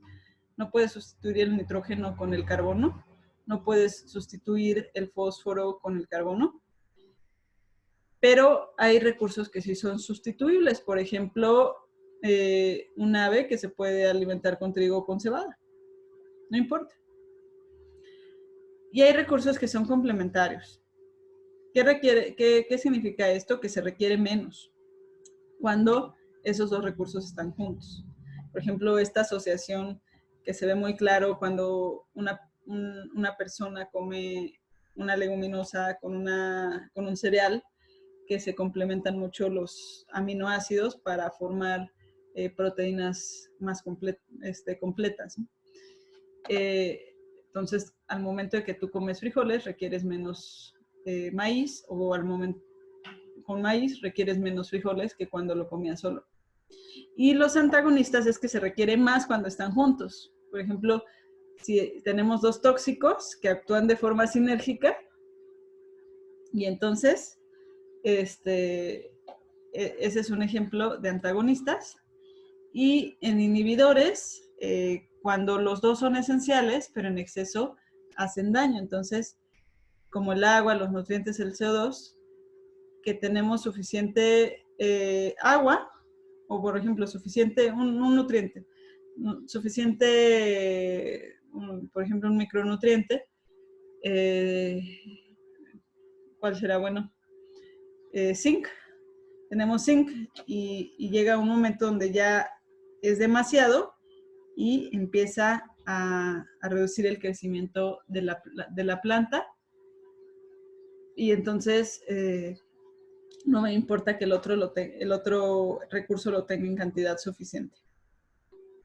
Y bueno, Perdón, se nos hizo muy largo esta clase, pero con estas clases vamos a estar trabajando, ya con esto comprendemos lo que implica entonces el nicho ecológico. Recuerden que el nicho ecológico es la interacción entre las respuestas de los organismos y los estímulos del ambiente, que pueden ser las condiciones o los recursos. Entonces, en función de esas condiciones y esos recursos, las especies generan una respuesta y cada especie tiene un nicho ecológico específico, una estrategia, una táctica a condiciones y cantidades de recursos específicas. Y nosotros ahorita ya estuvimos viendo muchos ejemplos y con esto vemos todo el fundamento teórico de cómo funcionan nuestros cultivos en un agroecosistema, de cómo una gramínea tiene un nicho ecológico va a tener un nicho ecológico muy diferente a tal vez lo que puede ser una leguminosa, porque simplemente tienen raíces diferentes. Entonces, en función a qué están respondiendo y entonces a qué se están adecuando más. Y cómo yo puedo trabajar con todo esto. O también la forma de las hojas. Cómo puedo aprovechar ciertas hojas en un tiempo del año y otras en otro tiempo del año. Cómo puedo hacer combinaciones o asociaciones que me modifiquen las condiciones para beneficiar a un cultivo, porque en eso radican esas asociaciones que cuando tú juntas dos cultivos producen más que cuando están solos, porque modifican las condiciones o los recursos de forma que esos cultivos producen más y tienen entonces estas respuestas complementarias. Todo esto nosotros tenemos que saber como agrónomos. Esta es la cuestión teórica básica, fundamental. Y posteriormente, en otro momento del curso, vamos a estar haciendo ejercicios. Vamos a estar entendiendo cuestiones más aplicadas de todo este conocimiento teórico ecológico. Chicos, me dio gusto verlos y, bueno, más bien hablarles este día. Sí, seguimos en comunicación y cualquier duda que tengan, pues no duden en hacérmela llegar. Que tengan buen día. El próximo tema que estaremos manejando es estrategias de vida y abundancia y distribución en las poblaciones.